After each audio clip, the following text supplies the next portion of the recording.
বাংলাদেশে স্মরণকালের ভয়াবহ বন্যা শুরুর পর থেকেই অভিযোগের আঙ্গুল উঠছে ভারতের দিকে। ডুম্বুর ও ফারাক্কা বাঁধ খুলে দিয়ে রীতিমতো অঘোষিত জলযুদ্ধ ঘটিয়েছে ভারত। যদিও বিভিন্ন বিবৃতি ও মন্তব্যের মাধ্যমে দায় এড়িয়ে গেছে দেশটির সরকার।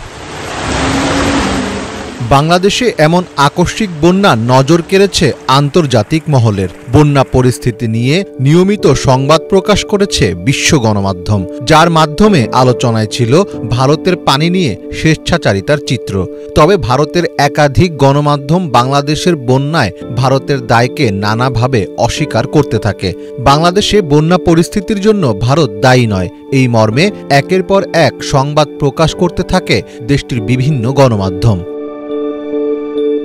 কিন্তু এবার বাংলাদেশের বন্যার জন্য সরাসরি ভারতকেই দায়ী করল জাতিসংঘ। সম্প্রতি জাতিসংঘ মহাসচিবের মুখপাত্রের কার্যালয়ের নিয়মিত প্রেস ব্রিফিংয়ে উঠে আসে বাংলাদেশের বন্যা পরিস্থিতি।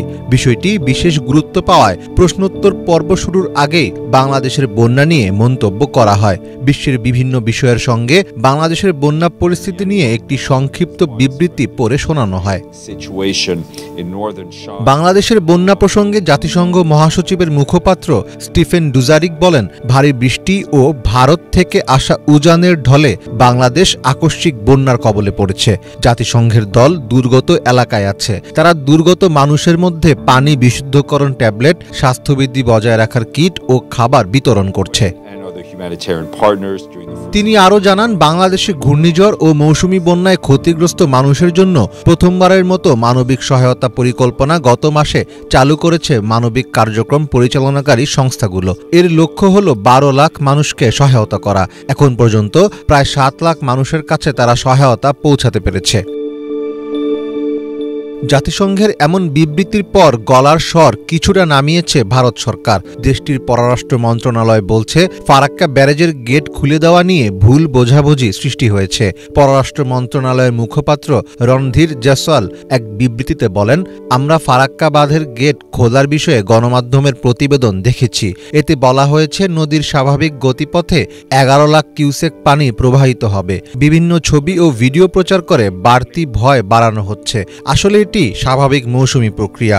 উজানে গঙ্গা নদীর অববাহিকায় ভারী বৃষ্টিপাতের ফলে পানির প্রবাহ বেড়ে যায়। পররাষ্ট্র মন্ত্রণালয়ের এই মুখপাত্র বলেন, প্রোটোকল অনুযায়ী নিয়মিত ও সময়মতো ফারাক্কা ব্যারেজের ডেটা বাংলাদেশের সংশ্লিষ্ট যৌথ নদী কমিশনের কর্মকর্তাদের প্রদান করা হয়। এবারও তা করা হয়েছে। সাম্প্রতিক প্রবল বন্যায় ফেনী, কুমিল্লা, চট্টগ্রাম, খাগড়াছড়ি, নোয়াখালী, সিলেট সহ দেশের মোট 11টি জেলা আক্রান্ত হয়েছে। এর মধ্যে 7টি জেলায় মোট 27 জনের মৃত্যু হয়েছে। মীর ফজলে রাব্বি, বাংলা ভিশন।